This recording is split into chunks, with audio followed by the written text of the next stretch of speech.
shay markaa anfaca. sidaa darteed ayaa laga soo qaatay qofka mar allaala marka uu maradiisa tasho in la yidhaahdo hebel maradiisii markaa waa u naseexeeyey.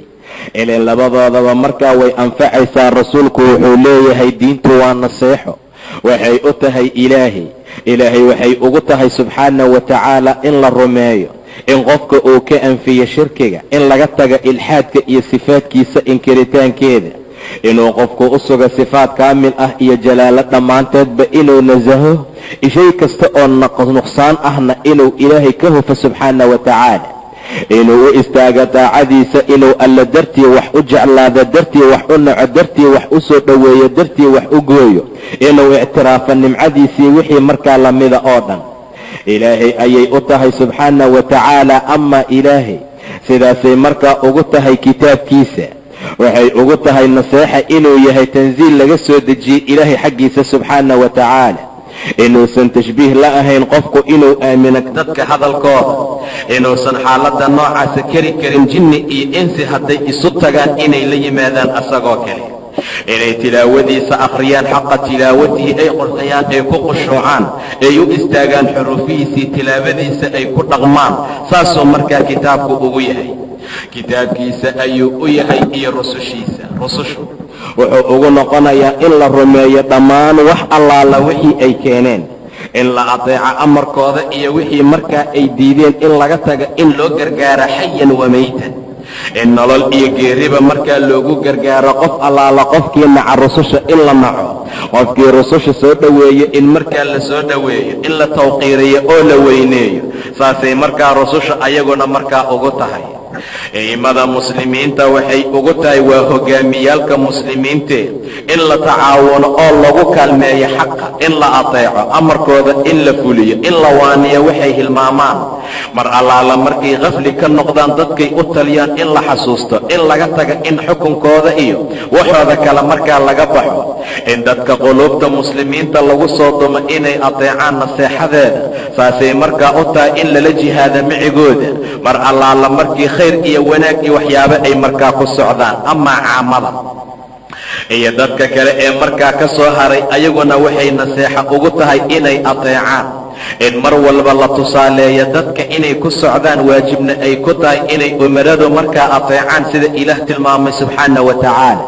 yaa ayuha aladiina aamanuu atiicu allaha wa atiicu rasuula wa uli lamri minkum. alxadiid athaamin, xadiidkii sideedaad, can ibni cumara radia allahu canhuma ana rasuula allahi, rasuulkii ilaahay sala allahu calayhi wasalama qaala wuxuu yidhi, umirtu waxaa lay amray an uqaatila annaasa inaan dadka la dagaalamo oo laaya xataa yashhaduu ilaa ay qirayaan an laa ilaaha ila allah wa anna muxammadan rasuulu ullahi, ilaa kelimada tawxiidka ay ka qiraan inaan ummadda laayo oon la dagaalamo ayaa lay amray. oo wayuqiimu asalaata, salaada ay ka hagaajinayaan, wayu'tu azakaata, zakadana ay ka gutaan. faidaa facaluu, hadday sameeyaan daalika arrintaa, hadday arrintaas sameeyaan oo ay laa ilaaha ila allah yidhaahdaan, muxammadan rasuulullah ay markaa ku daraan, salaada ay hagaajiyaan, sakadana ay bixiyaan, casamu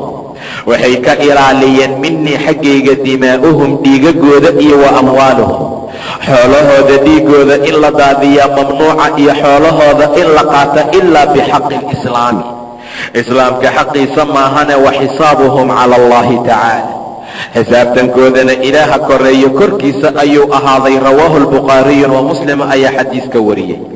xadiidku wuxuu daliil u yahay amarka lays amro inay dadku aad iyo aad ugu dadaalaan, waxayna tusinaysaa amarka haddii la yidhaahdo umirtu siiqadu inay tahay, amay ku tusinaysaa cala alwujuub, waajib ahaasho ayay markaa tusinaysaa. umirtu an uqaatila annaasa, inaan dadka laayo oo la dagaalamaa lay amray, ilaa tawxiidka ay ka qiraan oo dad mushrikiinna ay noqonin, ay noqdaan dad muwaxidiina oo diinta ilaahay gooni markaa u yeela, salaada hagaajiya, sakada bixiya. intaa hadday sameeyaan, faidaa facaluu daalika, intaa hadday sameeyaan waxay xaggayga ka ilaaliyeen dhiigoodii maalkooda.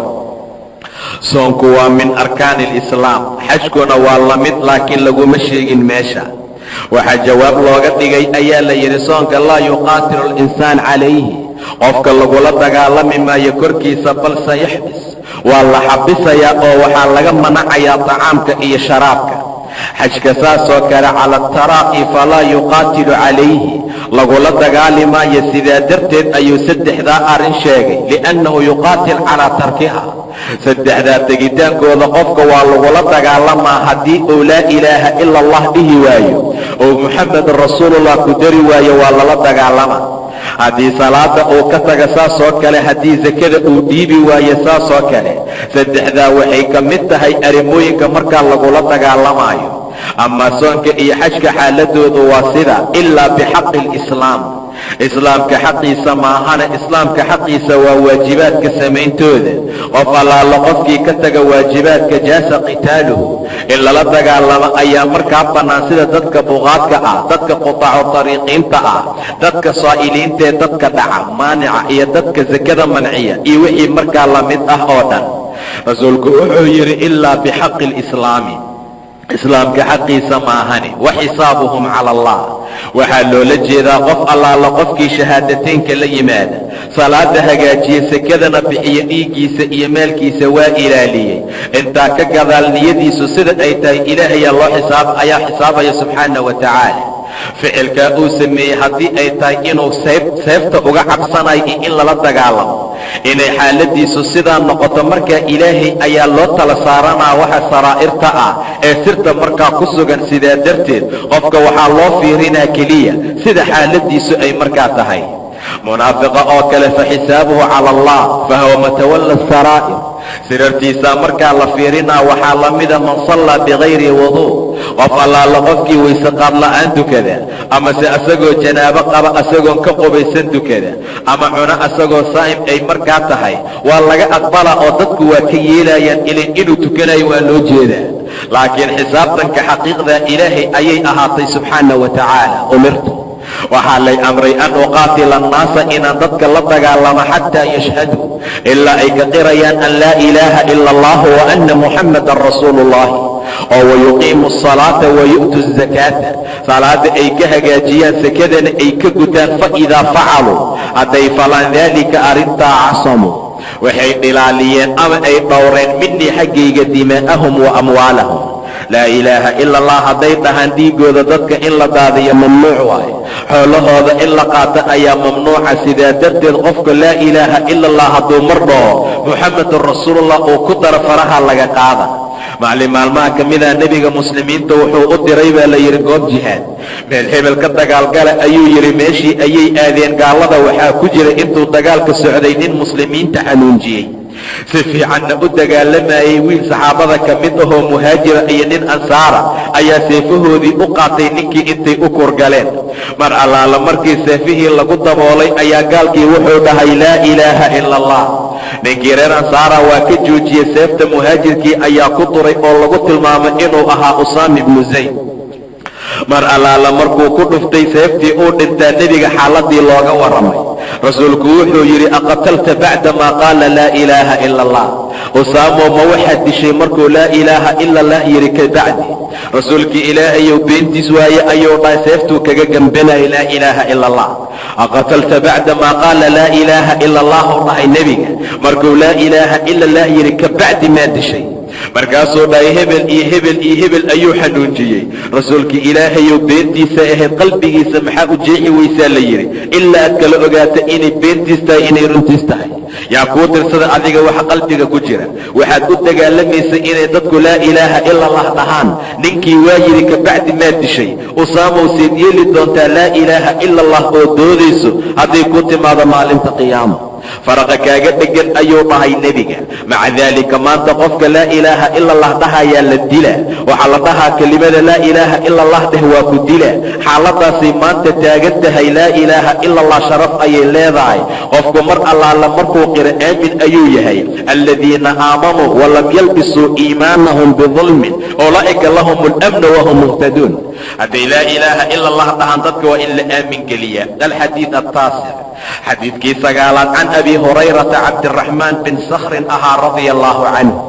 qaala wuxuu yidhi cabdiraxmaan ibnu sakhrin abi hurayra ayaa kunyadiisa ah cabdiraxmaan ibni sakhrin ilaa 30 magac ayaa laysu khilaafaa ayaa la yidhi abaa hurayra magaciisa magaca ugu mashhuursan waa cabdiraxmaan abi hurayra waa kunya nebiga uu bixiyey mugulaasha ayuu aad u jeclaa maalin anigoo hirro ama mugulaal wadaa nebiga iga hor yimid buu dhahay markaasuu yidhi man haadihi yaa waay maxaa waaye waxa aad wada yaa cabdiraxmaan markaasaan idhi buu yidhi haadihi hirra yaa rasuul allah mugulaal waay rasuulka ilaahayow anta abi hurayra dhahay nebiga wuxuu caan ku baxay magaca noocaas ah qaala wuxuu yidhi cabdiraxmaan ibni sakhr samictu rasuula allahi rasuulkii ilaahay ayaan maqlay sala allahu calayhi wasalam oo yaquul dhahaya maa nahiitukum waxaan idinka reeba canhu xaggiisa fajtanibuuhu ka fogaada wax walboon idinka reebo oo dhaafa aan idin dhaho ka dhaqaaquu dhahay nebiga wamaa amartukum waxaan idin amra bihi maagaa nafa'tu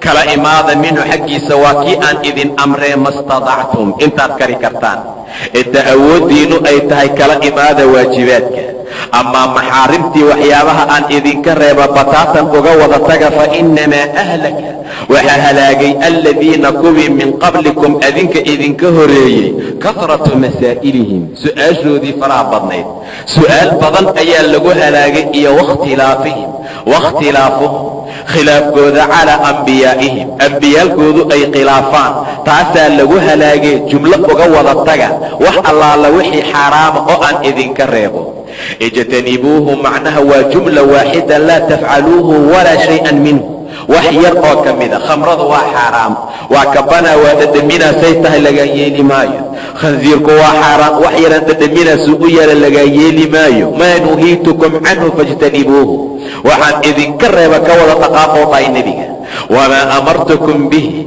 waxaan idin amrana fa'tuu minhu mastadactum intay awooddiinu tahay kala imaada waxa waajibkaa qofka istitaaca lagu xihay amaa shayga xaaraamta waa bilkulliya inuu markaa uga tago waxaan idin amroo kala imaada waxay awooddiinu tahay idaa wajada almaa haddii biyo aad hesho inaad ku weyse qaadato ku weyse qaado haddaad weyse ciiddaad ku weys qaadanaysaa waaye hadday kuu suurageli weysa inaad biyaha isticmaasho adoo haysta xanuun iyo cudur dartii waa weys qaadanaysaa idaa wajada bacdu saac haddii suus qayb ka mida haddaad hesho wakhtigii ciidulfidriga ayada bixi ayadaa markaa lagaa rabaa waxaas ahayn ilaahay kuma kor saarin subxaana wa tacaala sidaa darteed ayaa shayga dadkii hore halaagay waxa waayuu dhahay nebiga waa su'aal fara badan iyo khilaafkay ambiyaalku khilaafeen xadiidku waxa uu ku yimid rasuulkaa khudbeeyey ayaa la yidhi markay soo degtay walilaahi cala annaasi xiju lbeyti man istataaca ilayhi sabiil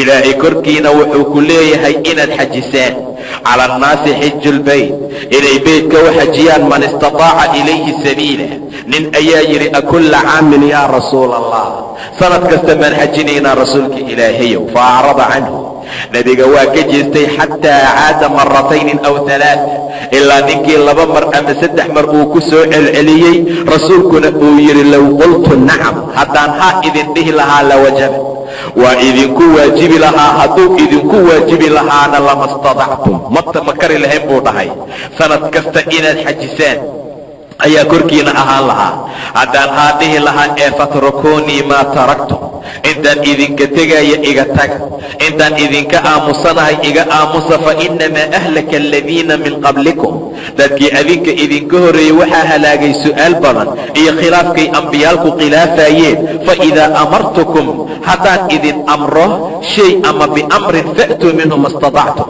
intay awooddiinu tahay kala imaada waidaa nuhiitukum can amrin fajtanibuuhu haddaan wax idinka reebana dhammaan ka taga markaasay soo degtay yaa ayuha aladiina aamanuu laa tas'aluu can ashyaa'a in tubda lakum tasu'kum war ha weydiisanina sheeyaala haddii laydiin cadday aad ka xumaanaysaan saasuu ilaah soo dejiyey waayo saxaabada ayaa nebiga su'aal badan uu karahsaday weydiiyeen ilaa markii dambe uu rasuulku xanaaquu mimbarka fuulay oo dhahay wax allaala waxaad doontaan i weydiiye waa idin caddayna waa idin sheega ayuu dhahay nebiga inuu xanaaqay nin baa dhahay man abi aabbahe yaa waay abuuka xudaafuu dhahay nebiga inay waa nin lagu xaminayay aabiis inuusan ahayn. nin kalaa istaagay markaasuu dhahay aawa hashaydii iga dhuntay meel heblay joogtaa buu dhahay nebiga. nin baa yidhi aabbahay aawe waa aabbii hore u dhintay. markaasuu rasuulku dhahay abii wa abuuka fi nnaar, aabbahay iyo aabbahaba naartay ahaadeen. ilaa cumar markii dambe jilbaha uu ku fadhiistay oo dhahay radiinaa billaahi rabban, waxaan raalli uga noqonay ilaahay rabbinimo, nebigeena moxamed ayaan nebinimo uga raalli noqonay, islaamkana diin ayaan raalli uga noqonay, rasuulka allow dembi dhaaf noo weydii. intuu jilbaha cumar ku fadhiistay markaasuu nebiga mimbarka ka soo degay sala allahu calayhi wasalam oo ay soo degtay yaa ayuha aladiina aamanuu laa tas'aluu can ashyaa'a in tubda lakum tasu'kum. haddii sheeyaalo haddii laydiin cadday aad ka xumaanaysaan ha weydiisanina ayuu dhahay ila subxaana wa tacaala. waayo haddaad su'aalataan wakhti qur'aanka la soo dejinaya tubda lakum waa laydiin caddaynaa, ilaahayna waa idinka cafiyey wixii markaa tegey. marka xadiidku wuxuu tilmaamayaa waxaana laka reebay dhammaan inaan ka tagno, wixiina loo dirayna intay awooddeenu tahay aan markaa la nimaado. shayga xaaraamta ka tegitaankiisa lagu ogaan karaa qofku inuu nin fiican oo iimaan leh yahay inuu yahay. amaa shayga waajibaadka samayntooda ma lagu ogaan karo. waxyaabaha qofka wanaagsan qof xun iyo qof fiican waa samayn karaa, laakiin xaaraamta kama tegi kara ilaa qof ilaahay dartii wax u samaynaya maahane. sidaa darteed ayuu abuu hurayra wuxuu nebigu ku yidhi 5 waxyaabood ayaan kuu dardaarmaa ee ummadda gaarsii adigana ku dhaqan. midda koowaad wuxuu dhahay ittaqi lmaxaarim takun acbad annaas. wax walboo ilaahay kaa xaaraantinimeeyey ka dhaqaaq, waxaad noqonaysaa ummadda midka ugu cibaadada badan.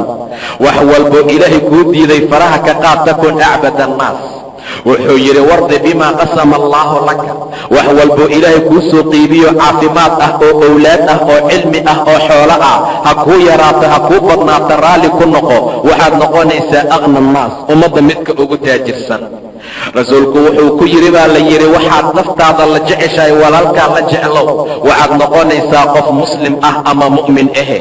deriskaaga ha dhibin ayuu dhahay nebiga, haddaadan deriska dhibin takun mu'mina, qof mu'mina ayaad noqonaysaa. midda shanaad ha badinin qosolka, waayo qosolka badan qalbiga ayuu dilaa, qofka mu'minkana sharaftuu ka qaadaa. maa nuhiitukum canhu fajtanibuuhu, ka fogaada waxaan idinka reeba, wamaa amartukum bihi, waxaan idin amrana fa'tuu minhu ma statactum, intay awooddiinu tahay markaa kala imaada. fa inamaa ahlaka aladiina, kuwii idinka horreeyey oo min qablikum waxaa lagu halaagay kahratu masaa'ilihim, su'aashooda faraha badan iyo wakhtilaafuhum calaa ambiyaa'ihim, ambiyaalku ay markaa khilaafayeen.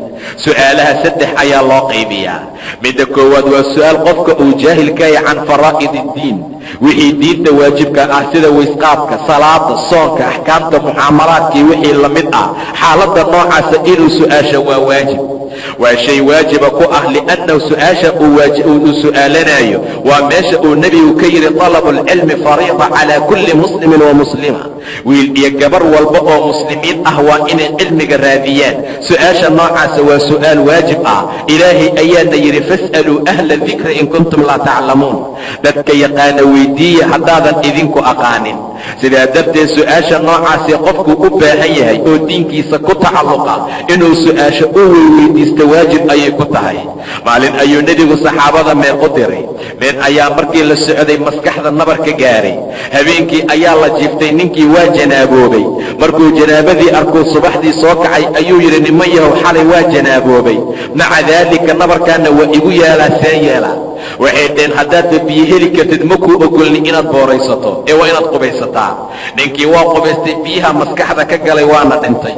rasuulkaa loo sheegay sala allahu calayhi wasalam, qataluuhu qatalahumullah buu dhahay nebiga, way dileen ninka allah dileen. nebiga kama wada inkaar, laakiin wuxuu ula jeedaa sajri uu ka sajrinaayo ama uu u diidaayo waxaysan ogeen maxay uga jawaabeen. inamaa shifaa'u lcayi buu dhahay qofka carabka la daawadiisu waa inuu su'aasho. waad u jeedaa dhibaatada meesha taala, ilaahayna wuxuu soo dejiyey fatayamamuu saciidan tayiba. maxaa ka horreeyey wain kuntum mardaa aw calaa safar, jiro iyo safar ayaa ka horraysay. maca daalika xaaladda noocaasa waa su-aasha mid fiican. ibnu cabbaas wuxuu yidhi baa la yidhi anigu waxaa la isiiyey lisaan su'aal badan iyo qalbi cuquul ah, waana arrinta qofka loo doorta. midda labaad waa su'aal tafaquh ah, waa su'aal oo fahmi diineed qofka uu rabo inuu ku camal fala ma rabo. waa dadka qudaadka iyo dadka fadwada dalba meelaha gobol ka mida waa fardu kifaaya, ayaguna way su'aalan karaan wixii ay u baahdaan. qodobka saddexaad waa midkuu xadiidka diidaayo, waa inuu qofku su'aasha can shayin lam yuujibahu allahu calayhi, shay uusan ilaahay ku waajib yeelin korkiisana ahaanin, taasaa markaa lagu xambaara.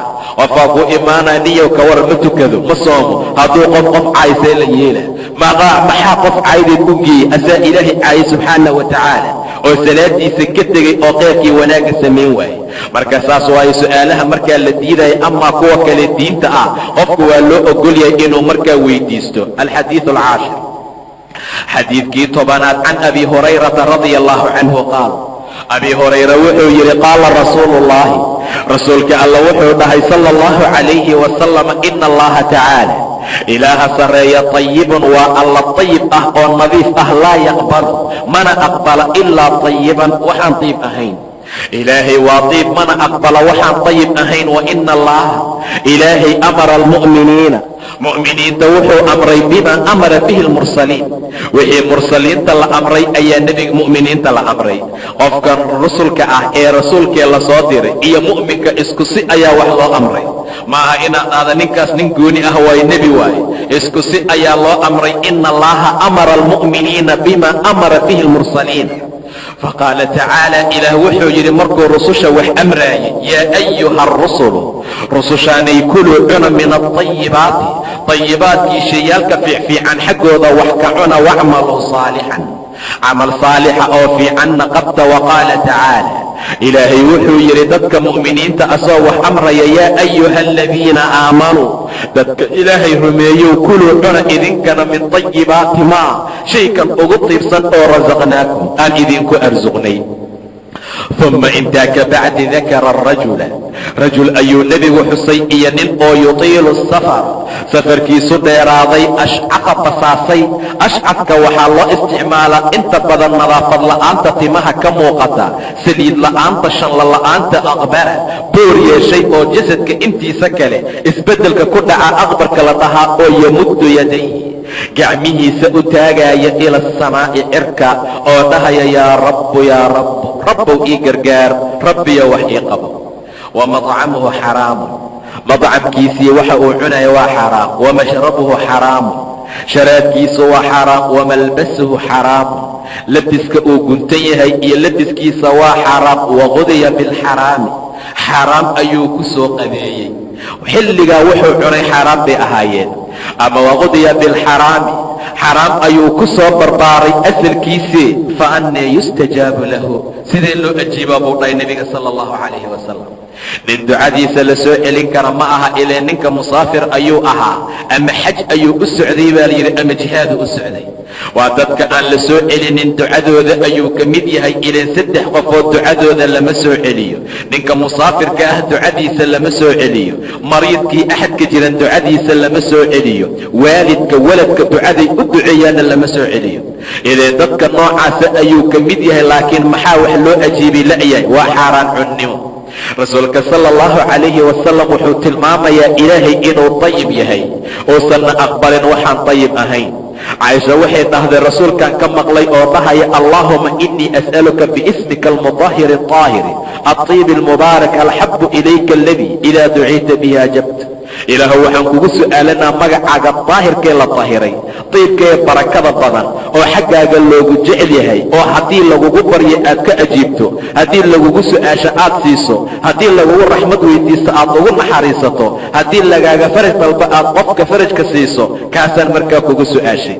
idan ilaahay waa طayib, mana aqbala waxaan طayib ahayn. ilaahay waa طiib, laa yaqbalu ilaa طayiba. qofka waxa طiibka ah ayaa laga aqbalaa cibaadada fiican ee saalixa ah. ilayhi yascadu اlkalimu الطayibu wاlcamalu الصaalixu yarfacuhu, sida ilaahay tilmaamay subxaanaه wa tacaala. sadaqada xaaraamta ilaahay ma aqbalayo subxaanaه wa tacaala. wax yar oo nadiifa ayuu rabbi kaa aqbala, oo nadiif ah oo xalaal ah.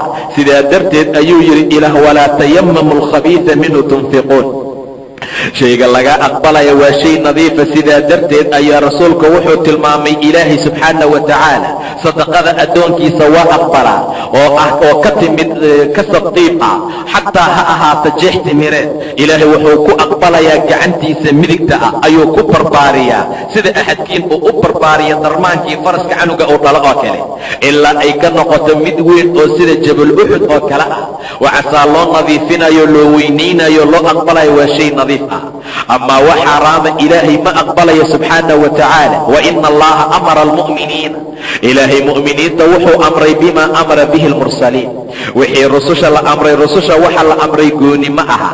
waxa mu'miniinta la amriyo, waxa rususha la amray waa isku mid.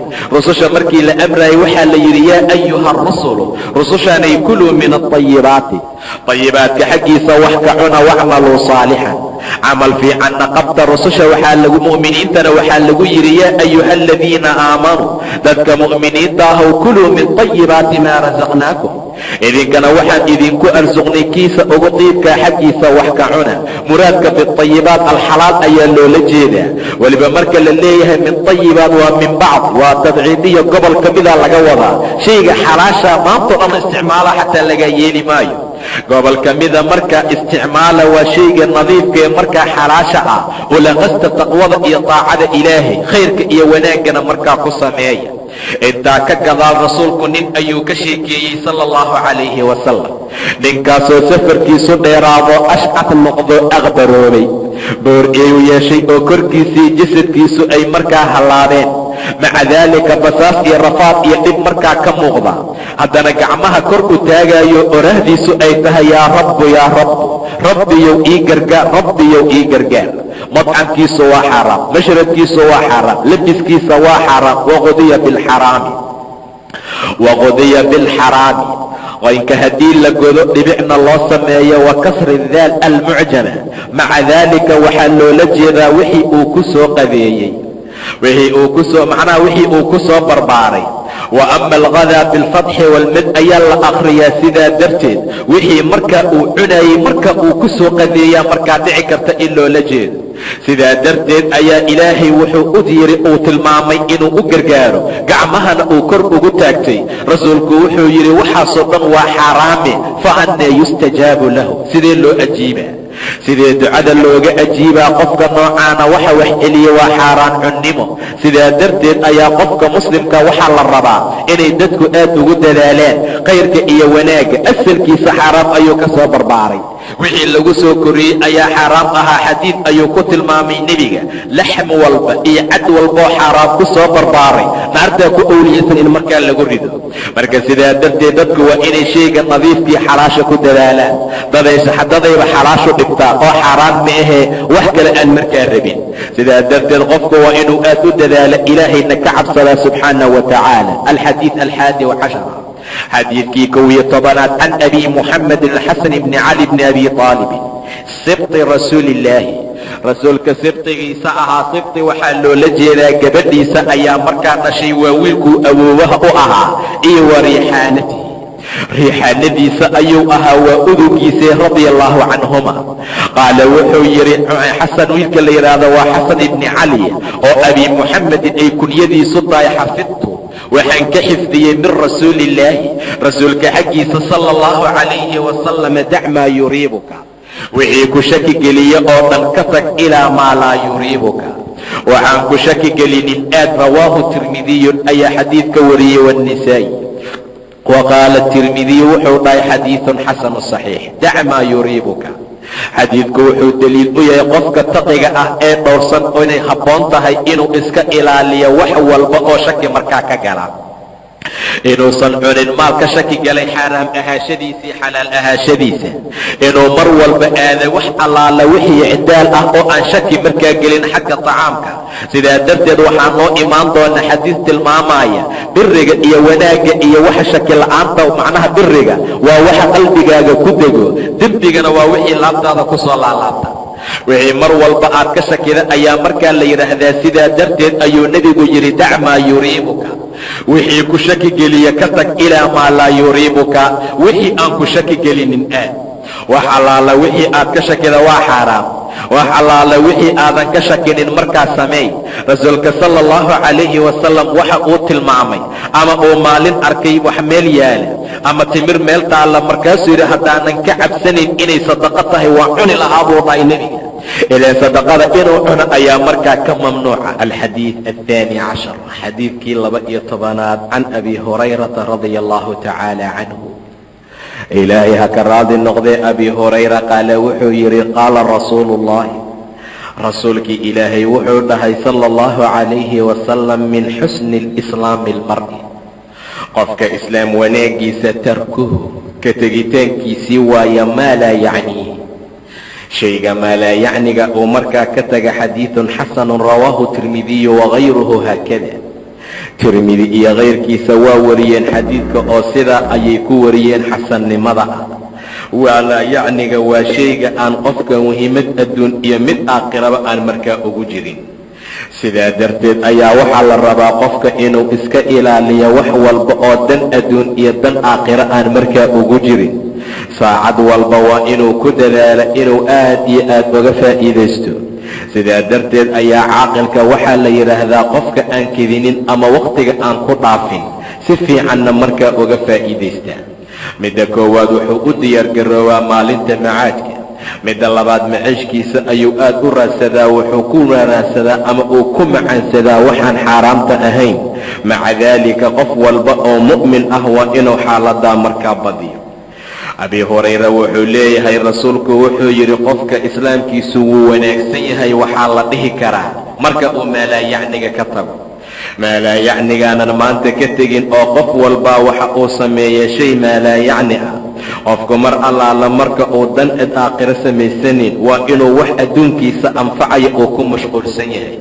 faidaa faraqta fansab, mar allaala markaad camal faaruqdaba dhibto oo mid kale markaa raacsii, ama khayr adduun kuu ah ama khayr aakhira markaa kuu ah.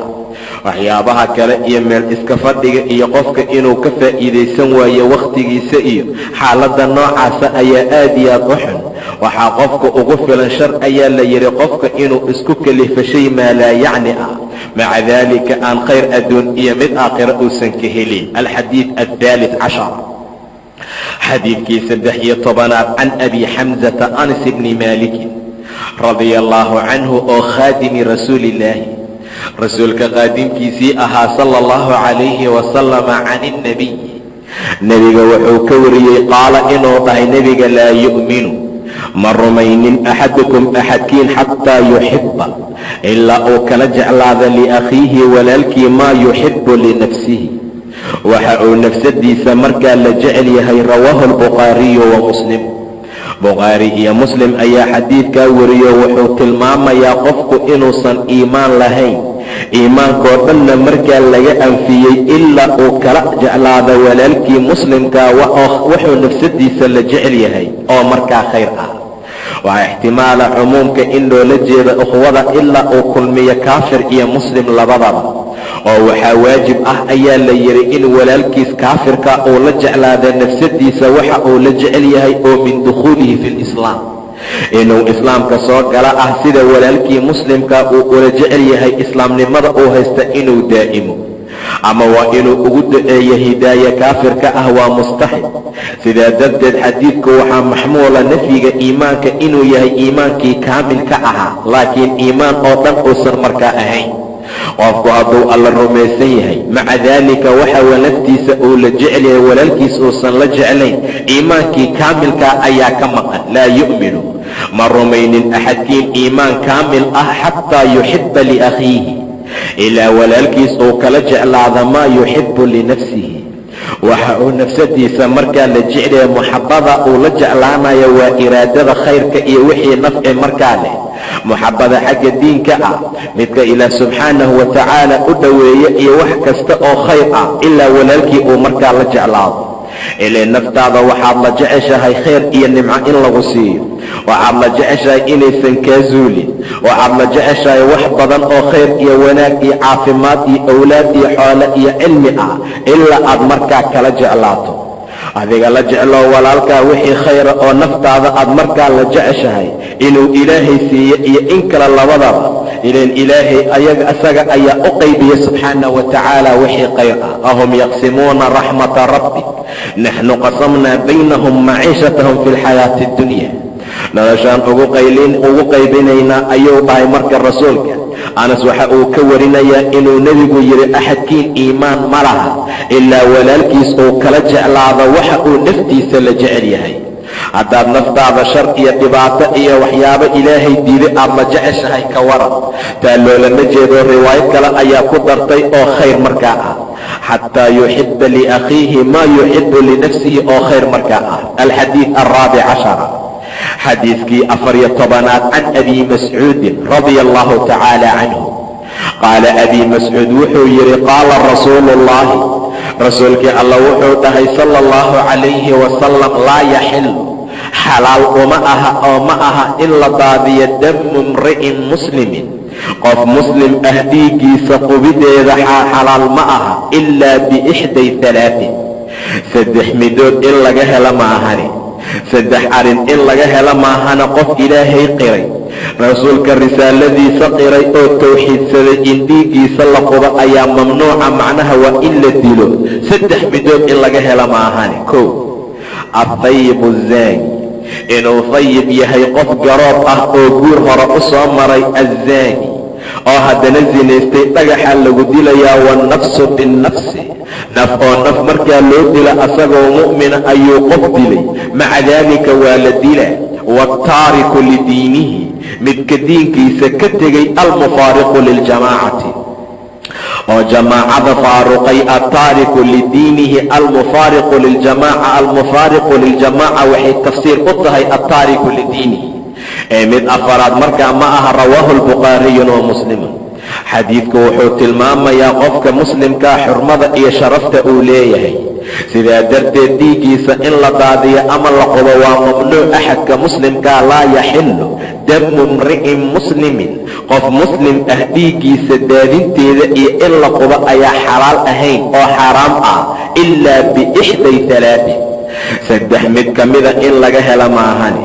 3daa arrin inuu sameeyo maahana qofka in la dilo oo muslimkaa ama dhiiggiisa la daadiyo xaaraam waaye.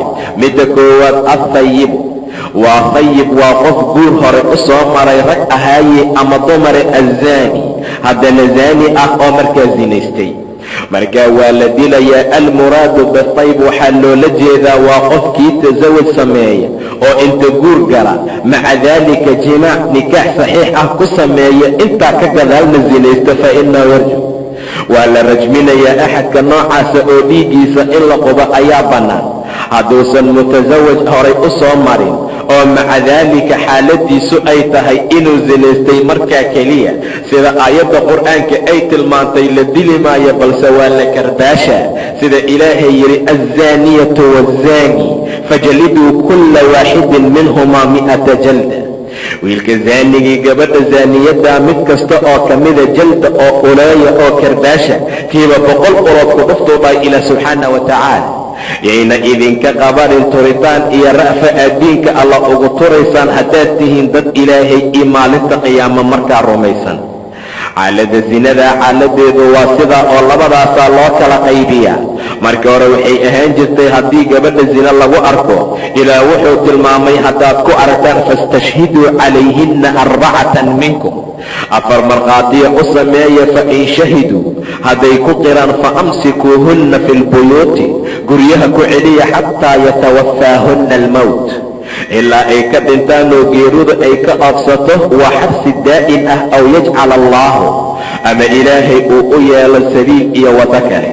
markay soo degtay suuratu nuur, azzaaniyatu waazzaani fajliduu kulla waaxidin minhumaa 100 jalda, rasuulku wuxuu yidhi khuduu canii, iga qaata xaggayga, waayo ilaahay wuxuu u sameeyey sabiil iyo waddo kale.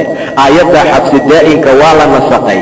haddaysan guur soo marin 100 karbaashood waaye, hadday guur soo maraanna markaa waa la rajmina. xaaladdu waa sidaa qofka muslimkaa xurmada iyo sharaf ayuu leeyahay. dhiiggiisa in la daadiyo mamnuuc waaye, sharaftiisa in wax laga dhibo, xoolihiisa in la qaato. sidaa darteed ayuu xajatulwadaac nebiga dadka u khudbeeyey.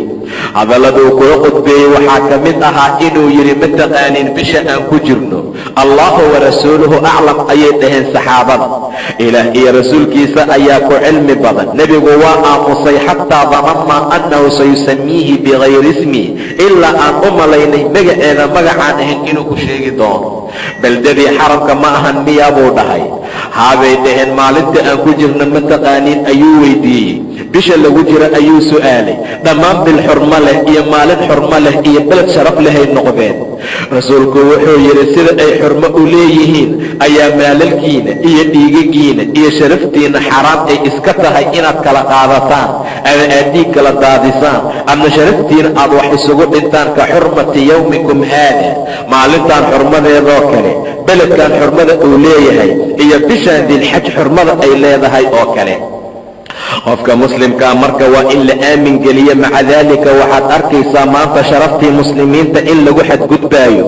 dadkii muslimiinta ahaa ee iimaanka lahaa xoolahooda in la dhacaayo, dhiigooda la qubayo. rasuulkuna wuxuu leeyahay laa yaxilu damu imri'in muslimin ilaa biixda alaain, saddex mid in laga helo maahana atayibu zaani, الزاني waa qayb zaani ah, والنفس بالنفس, naf ayay dishay waa loo dilaa sida ilaah tilmaamay subxaanaه وataعaalى. وكتبنا عليهم فيها أن النفس بالنفس والعين بالعين والأنف بالأنف, saasaa loogu qisaasa. والتاarك لdiinihi, islaam ayuu ahaa, asagoo diinkii islaamka ku jira ayuu ka tegey. almafaariqu liljamaaca, wuxuu faaruqay jamaacadii. attaariku lidiinihi, oo diinkiisii ka tegey oo mufaariq ku sameeyey oo jameecadii islaamka ka baxay, asagana markaa waa la dilaa. waa axadka murtadka ah ee diinka islaamka markaa ka ridooda. asagoo jamaacadii islaamka ku jira ayuu ka baxay, yuhuud ayuu noqday ama nasraani ayuu noqday ama cagsigeeda, waa la dilaa qofka diinkiisa markaa ka taga. sababtu waxay tahay diinka islaamka waa diinka ilaah adduunkuu ugu doortay. ina diina cinda allahi alislaam, diinka alla agtiisa loo raadiga yahay waa islaamka. waradiitu lakum alislaama diinan, islaamka diin ayuu ilaahay raadi idinkaga noqday. maca daalika ictiqaadka xun uu la yimid iyo diinka islaamkuu ka baxay oo midda baatilka uu aaday darteed ayaa markaa loo dila. idan saddexdaa in laga helo ma ahee qofka muslimkaa dhiigiisa in la qubo ayaa markaa mamnuuca. alxadiid alkhamis cashar, xadiidkii 15aad, can abi hurayrata radia allahu canhu ana rasuula allahi sala allahu calayhi wasalama qaala wuxuu yidhi man kaana qofkii yu'minu biاllahi walyawmi alaakhiri, ilaahay iyo maalinta dambe ee aakhiro rumaysan, falyaqul khayran, khayr ha ku hadla, aw liyasmut, ama ha aamuso. ilaahay ma rumaysan tahay? haadhe. maalinta aakhira ma rumaysan tahay? saasoo kale waayahay khayr ku hadal. haddaada khayr ku hadlaynin iska aamus. waman kaana yu'minu biاllahi, qofkii rumaysan ilaahay iyo walyawmi alaakhiri, maalinta dambe ee aakhira, falyukrim jaarahu, deriskiisa ha karaameeyo oo deriska ha ixtiraamo oo ha sharfo. waman kaana yu'minu biاllahi walyawmi alaakhiri, qofkii maalinta iyo ilaahay iyo maalin qiyaamo iyo maalin aakhiro rumaysanna, falyukrim dayfahu, martidiisa ha ikraamo ha soo dhoweeyo. rawaahu lbukhaariyu wa muslim, bukhaari iyo muslim ayaa xadiid ka wariyo. xadiidku waxa uu tilmaamayaa macno aad iyo aad markaa u weyn. muslimiinta ayuu tilmaamayaa iyo dadka iimaanka leh waxyaabo looga baahan yahay. ilaahayaa rumaynaa, hadal xun ayaan ku hadlaa ma fiicna. qiyaamaan rumaysanahay, khayrka waa ka aamusaa. sharaan ku hadlaa, shay qiimo badan ma aha. ee man kaana yu'minu billaahi, qofkiiba ilaahay aaminsan oo og hadallada uu ku hadlayo in loo qiqabsanaayo, hadallada uu ku hadlayo in loo xisaabaayo, iyo walyawmi alaakhiri, maalinta dambe ee aakhira qofkii rumaysan, falyaqul khayran, khayr ha ku hadla ayuu yidhi. oo macnaha xadiidku waxaa loola jeedaa idaa araada an yatakallam, axadka hadduu rabo inuu hadla marka hore intuusan hadlin ha ka fikiro, fa in dahara hadday u soo muuqato hadalka uu soo wado inuusan dhib lahayn waa inuu ku hadlaa. haddii ay u soo muuqato inuu dhib leeyahay ama uu ka shakiyana amsaka, inuu markaa ka reebtoonaado oo markaa ka joogsado waayo. aadaab fara badan ayuu xadiidku markaa na tusaa. midda koowaad waa in qofku khayr uu ku hadlo ama uu aamuso. midda labaad, qofka ilaahay iyo maalin aakhiro rumaysan waa inuu jaarka iyo deriskiisa markaa karaameeyo. derisku waxay ka mid yihiin waxyaabaha qiyaamaha la su'aalo. haddii la dhibaa cadaab lagu mutaystaa, haddii la wanaajiyana jannaa lagu helaa. deriska oo la hagaajiye khayr fara badan ayaa lagu gaaraa. rasuulkaa maalin yidhi wallaahi laa yu'min, wallaahi laa yu'min, wallaahi laa yu'min. 3 mar ayuu dhaartay inuusan iimaan lahayn. rasuulku wuxuu yidhi, waxaa loo yidhi yaa waayo qofkaad 3 mar ku dhaaratay inuusan iimaan lahayn? waa qofka aan deriskiisa ka ilaalinin dhibka iyo sharafta ayuu dhahay nebiga. sidaa darteed deriska maanta in la ixtiraamo oo la wanaajiyaa la amray. deriska maanta waa la dhibaa, dadkana way dhibaan. xaaladda noocaasa mashaakil adag waayo. deris fiican qofkii la siiyo, xaas wanaagsan qofkii lagu arsuqo, guri waasica qofkii lagu arsuqo buu dhahay nebiga, khayr adduun iyo mid aakhiraa la siiyey. sidaa darteed waa cagsigeeda islaan xun iyo deris dhib badan iyo guri ciriiriya qofkii lagu arsuqo, asagana shar adduun iyo mid aakhiraa la siiyey. guriga ciriiriga ah ma aha qowladaha yaryarkee, waxaa loola jeedaa guri aan diinka looga dhaqmin, guri aan ilaahay amarkiisa lagu fulinin, guri aan salaada alla lagu tukanin, guri aan khayrka iyo wanaagga lagu samaynin, dadka jooga aan ilaahay ku xirnayn. guriga saasoo ciriiri ku noqdaa. ma aha qowlada yaraanta iyo guri yaraanta. idan deriska in la ixtiraamo oo la wanaajiyaa fiican. derisku hadday kugu dhib noqdaan dhibaato weyn waaye. maca daalika rasuulku wuxuu yidhi maa zaala jibriil ayaa ii yimid kamana suulin inuu deriska igala dardaarmaayo ilaa aan u maleeyey inuu idhaxal siinaayo. ilaa aan u maleeyey inuu rasuul jibriil idhahayo deriskaaga dhaxalkaaga iska leh. heerkaasuu markaa gaaray waayo. maanta deriska dhib ayaa loo qabaa. deris fiican ayaa dhib maanta loo qabaa. waman kaana yu'minu biاllaahi walyawmi alaakhiri falyukrim jaarahu. deriskiisa ha karaameeya. midda saddexaad, waman kaana yu'minu, qofkii ah mid rumaysan billaahi walyawmi alaakhiri falyukrim dayfahu. martidiisa ha karaameeya. dayfka iyo martidana waa dadka ilaahay amray in la soo dhoweeyo oo la ixtiraamo oo la wanaajiyo. deriska bacdamaa la ikraamay oo la wanaajiyey, duyufta iyo martiduna ayaguna saasoo kale ayaa lays amray in ayagana la hagaajiyo. diyaafada iyo martiqaadku waa 3 maalmood ayaa la yidhi. maalinta koowaad waa waajib, maalinta labaad waa sunna, maalinta saddexaad waxay axadka ku noqonaysaa wixii lagu diyaafo ee lagu martiqaado sadaqa ayay markaa dushiisa ku tahay. maca daalika haddii axad kale u soo martiyo uu albaabka ka xirto, hadday shareeco islaam jirto waxaa waajiba ama duwal islaami ay jiraan, qofkaa loo soo martiyey in wixii lagu martisoori lahaa si quwo ah markaa looga qaado. diyaafadu aad bay markaa u fiican tahay. axadku waa inuu diyaafada ku dadaalaa. qofka dayfkaana aadaab ayuu leeyahay, qofka dayfka duyufta loo yahayna aadaab ayaa korkiisa ahaatay. axadka dayfka loo yahay waa inuu wanaajiyaa dayfada iyo martida markaa u timid, waa inuu ixtiraamaa. dadka duyufta ahna ayaa la yidhi waa inaysan ilaa ixraaj qofka uu mataqaanaa ku noqdo aysan agtiisa markaa joogin. ilaa ceeri markaa loo geliyo. rasuulka markii la su'aalay waxawaayuu yidhi in axadka kale agtiisa uu joogo asagoo agtiisu aysan ahayn wuxuu markaa ku martisooro. dhibaato fara badan ayay gaaraysaa dadka muslimiinta. duyuftu inay ixtiraamaan ayaa la amray.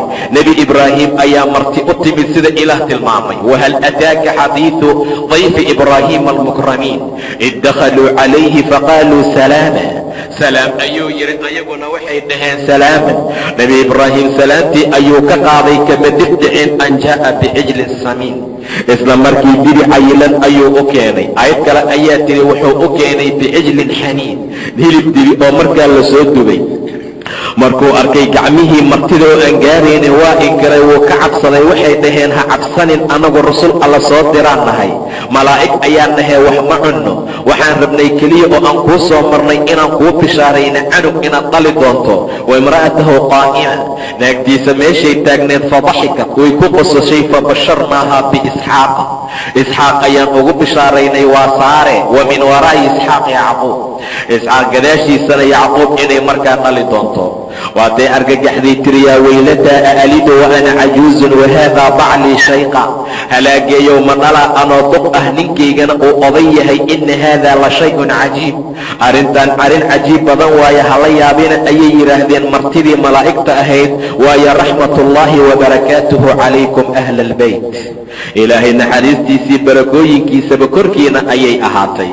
marka martida saasaa loogu talagalay. aayad kale ayuu ilaah ku tilmaamay mar allaala markay u yimideen inuu yidhi nebi ibraahim qowmun munkaruun faraaqa ilaa ahlihi, ehelkiisa ayuu aaday. isla markii wuxuu u keenay ayaa la yidhi bicijlin samiinin, hilib dibi oo markaa cayilan. martida in la dhaho maxaa laydin siinaa iyo maxaa jeceshihiin iyo maxaa ma laguu sameeyaa iyo shaah ma laydiin kariyaa iyo waa shay mamnuuca. macnaha qofka martida waxaa loogu talagalay waxa asagoon filin in markaa loo keena sida ibraahim uu sameeyey oo kale calayhi salaam. marka qofkii ilaahay iyo maalin aakhiro rumaysan falyukrim dayfahu, martidiisa ha karaameeya. alxadiis asaadis cashara, xadiidkii 16aad. can abi hurayrata radia allahu canhu ana rajula, nin ayaa qaala yidhi lilnabiyi, nebiga ayuu ku yidhi sala allahu calayhi wasalam, awsinii, ii dardaaran rasuulka ilaahayow, ii dardaaran ayuu yidhi. awsinii, ii dardaaran ayuu ninkii yidhi. qaala rasuulku wuxuu yidhi, laa taqdab, ha xanaaqin, ha caroonin ayuu yidhi. faradada miraaran, dhowr jeer ayuu ku soo noqnoqday, uu ku soo celceliyey hadalkii iyo su'aashii awsiin, ii dardaaran rasuulkii ilaahayow. qaala rasuulku wuxuu dhahay, laa taqdab, jawaab kale lama siinin aan ahayn ha xanaaqin. rawaahu albukhaariyu wa muslim baa xadiiskaa wariyey. laa taqdab, ha xanaaqin. haddii la dhaho qofka bani aadamkaa waa xanaaqa, dhibaataa lagaa badin karaa, waxaadan xamili karin ayaa lagu dhihi karaa, ficil aadan raalli ka ahayn ayaa lagugu samayn karaa. qofkii kugu sameeyaan kaa cudur daaranayn oo laga yaabo inuu isla saxan yahay. waa dhici kartaa bani aadamka inuu xanaaqa, laakiin xadiidka macnihiisa waxaa loola jeedaa ha fulinin xanaaqaaga wuxuu kugu xambaaraayo. laakiin qofka bani aadamka dabci ilaahay basharka ku abuuray waa inay xanaaqaan. laakiin haddaad xanaaqda ha samaynin waxa xanaaqaaga uu ku amraayo. dadka gobolaa gacantooda waxa ku jira isla markii ku dhufto qofkay ku xanaaqaan, hadday midi tahay, hadday wax kala tahay, hadday xabad tahay, xaaladaa markaa isticmaala. nahyiga maa xanaaq oo dhan hala imaanin, ee waxaa loola jeedaa xanaaqa waxyaabaha uu ku amraya ha samaynin. waayo xanaaqu wuxuu rasuulku ku tilmaamay jamro iyo dhuxul naara oo qofka qalbigiisa ama bani aadamka laabtiisa lagu hurinaayo. saasay markaa la mid tahay.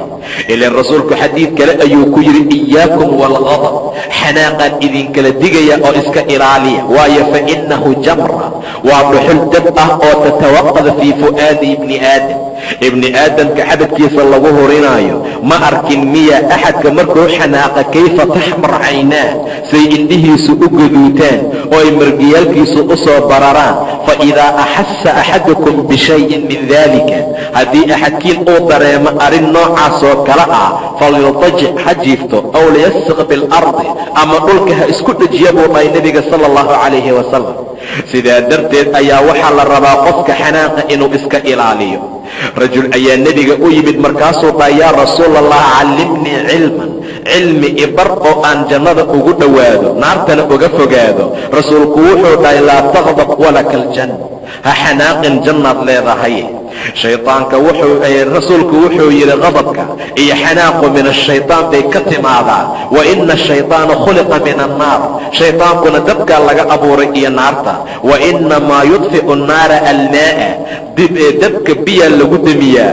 ee fa idaa qadiba axadukum falyatawada, axadkiin hadduu xanaaqa haways qaata buu dhahay sala allahu calayhi wasalam.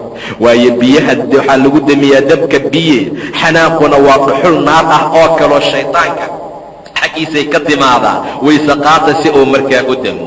Abi Dar al-Ghafaari wuxuu dhahay rasuulka wuxuu noo yidhi idaa qadiba axadukum wahuwa qaa'im, axadkiin hadduu xanaaqa asagoo taagan falyajlis, ha fadhiisto fain dahaba canhu algadab, inday canaaqu ilaa uu ka tago waa inuu ka tagaa, wa ilaa haddii fadhi uu oga tegi waayo falyaltajic, ha jiifto. saasuu rasuulku tilmaamay sala allahu calayhi wasalam. maca daalika nebi ciise calayhi salaam ayaa nebi yaxya ibni zakariya wuxuu ku dhahay innii mucallimuka cilman naafican, waxaan ku barayaa cilmi naafica, laa taqdab, ha xanaaqin. wuxuu yidhi wakayfa lii an laa aqdib, see igu dhici kartaa inaanan xanaaqin? wuxuu yidhi idaa qiila laka maa fiika, wax kugu sugan haddii lagu dhaho faqul waxaad dhahdaa dembi noocaas waaye kaa oo dembi ayuu sheegee istikfaar ilaahay xaggiisa inuu uga weydiisto. haddii lagugu dhaho waxaadan kugu sugnaynna ilaahay ugu mahdi subxaana wa tacaala. inkasta waxaa loo baahaya qofka inuu xanaaqa iska ilaaliyo. waad u jeedaa laa taqdab ayuu ku tegay ninkanuu janno markaa ku galay. idan xanaaqa oo dhan iska ilaaliya. dadka xanaaqa aan xanaaqin buu dhihi jira nebiga, xanaaqa ka ilaaliya.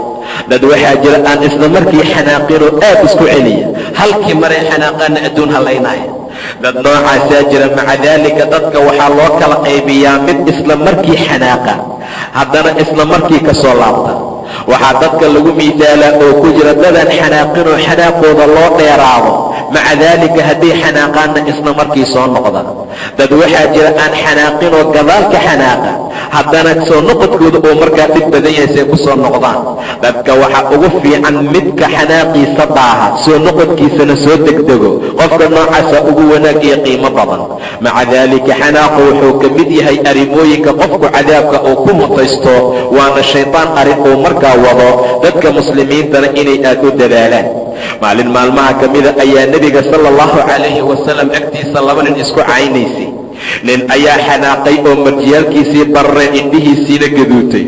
rasuulku wuxuu yidhi waxaan aqaanaa kelimad hadduu ninkaa yidhaahdo ay ka tegi lahayd xanaaqii waxa uu helaayo dhanba.